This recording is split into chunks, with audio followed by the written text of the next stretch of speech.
King Charles III requested that William and Harry meet before he died. As the sun begins to set on the reign of King Charles III, there's a quiet urgency rising within the stone walls of Buckingham Palace, a sentiment that speaks not just of duty and legacy, but of something far more intimate and profoundly human: the desire of a father to heal the fractures within his own family before it's too late. For those of us in our 60s or beyond, who've lived long enough to understand that time is both a gift and a thief, there's something especially resonant about the image of Charles III, not as a sovereign weighed down by tradition, but as a man, a father, who wants to leave this world in peace, knowing that his sons, so long estranged, might one day find their way back to each other, if only for the sake of love, memory, and closure. The king's battle with cancer is no longer a secret, though the palace continues to project calm and continuity.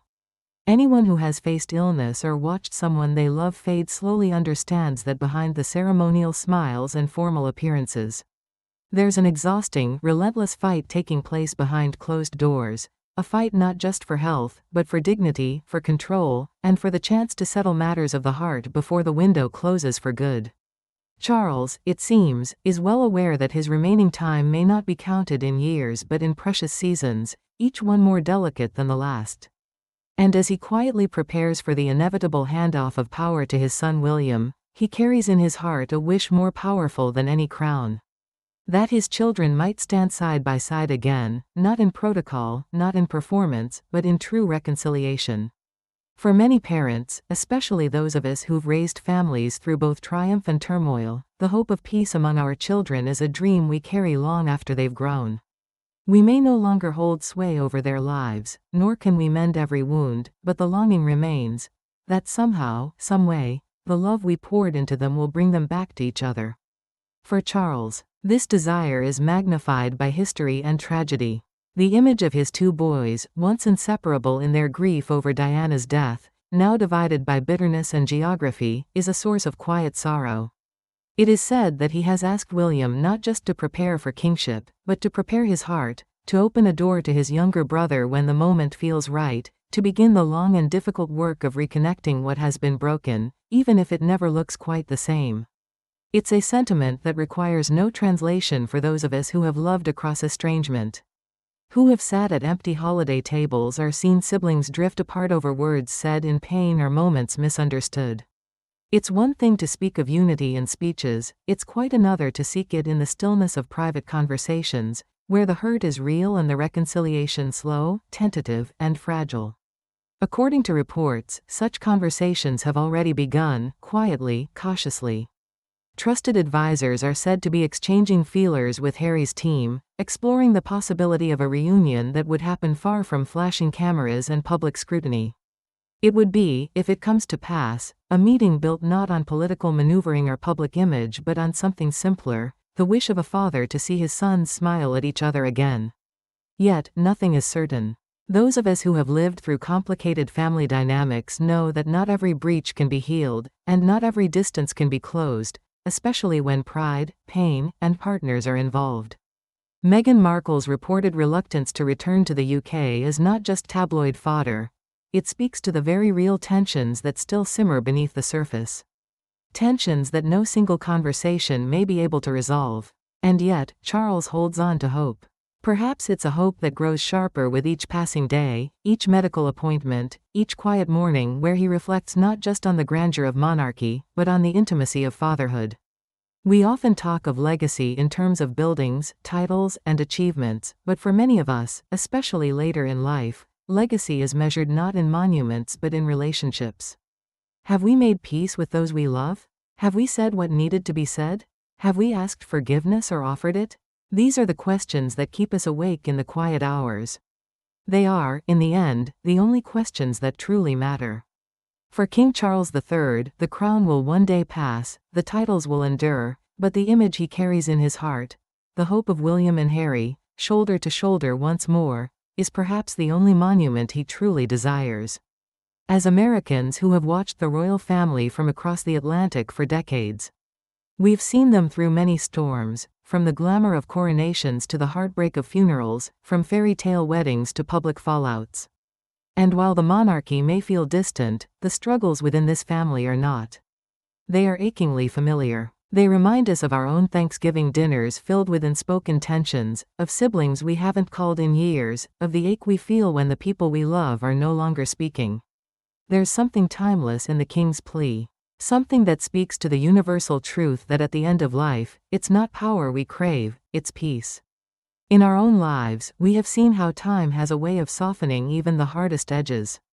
People who once vowed never to speak again find themselves hugging at funerals or sharing stories over a cup of coffee decades later. And sometimes, it is precisely the awareness of life's brevity that gives us the courage to forgive. Perhaps that's what Charles is counting on, not just the passage of time, but the wisdom it brings, the quiet understanding that life is too short to carry resentment to the grave. He knows, as many of us do, that reconciliation is not about erasing the past but about choosing the future. It is not easy. It takes humility, courage, and patience. But it starts with a single act, a phone call, a message, an outstretched hand. And for Charles, that act has already begun. He has asked William to begin that journey, not for duty, but for love. And in doing so, he reminds all of us that no matter our station in life, our greatest wish in the twilight of our years is often the same: to see the people we love find their way back to each other. So as the world watches for news from Buckingham Palace, behind the headlines and the formal announcements lies a story that could belong to any of us. It is the story of a father, nearing the end of his chapter, trying to write one last sentence, a sentence of peace, of unity, of healing. And whether or not that sentence is completed before the curtain falls, we can all understand the desire that fuels it.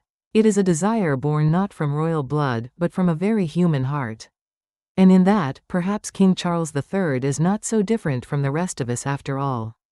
There is something deeply moving in witnessing a man, especially a man of such global stature, confront the fragility of life not with fear or defiance, but with reflection and grace. King Charles III, in these twilight days of his reign, is no longer the reserved heir waiting in the wings nor the newly crowned monarch stepping into the spotlight. He is, quite simply, a father seeking peace in his house. And for many of us who have lived through the long arc of parenthood, from diapers to diplomas, from weddings to whispered disagreements, we understand how bittersweet it can be to watch our children grow not just in independence, but sometimes, sadly, in distance. It's a pain that doesn't get easier with time. If anything, it settles deeper in the bones. Charles has always worn his duty like armor, forged in the fire of royal protocol and expectations. But that armor does little to shield the heart from the ache of estrangement. It is a heavy truth that the people we love most can sometimes hurt us the deepest, not through malice but through misunderstanding, different values, unhealed wounds.